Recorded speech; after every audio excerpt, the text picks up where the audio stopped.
welcome back to another Peppi tutorial. My name is Sherlyn, and today I'm going to show you how to prep your nails.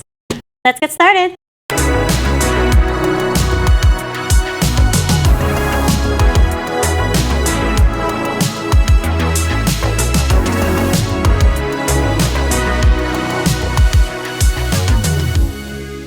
Alright, so to start, this is what we're going to need. You're going to need a cuticle pusher, a nail buff, and some acetone to swipe your nails at the end.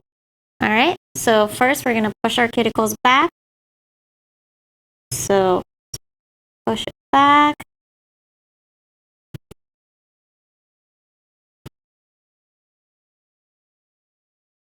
Okay.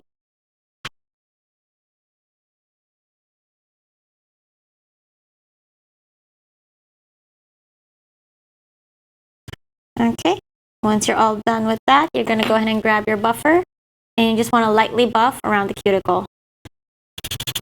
So, and make sure the purple part is what's facing your skin, so that you don't buff your skin too. So,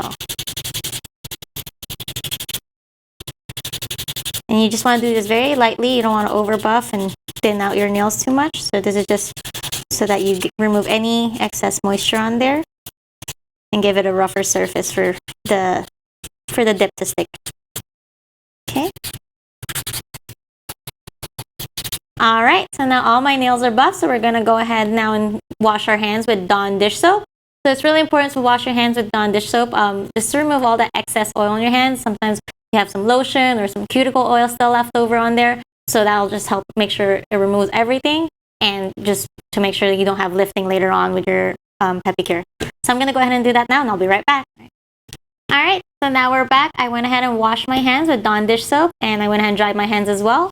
So now we're on to the final step. We're going to use 100% pure acetone, and we're just going to swipe each fingernail just really quickly, just to make sure all the excess moisture is removed. So just go through each fingernail. Alright, and this step's very important. You want to make sure you wait the whole 5 minutes. I have a 5-minute timer on my phone, so just make sure you wait that 5 minutes, and then you can go ahead and get started on your Peppi cure. I hope you enjoyed today's Peppi tutorial. Again, my name is Sherlyn. Bye!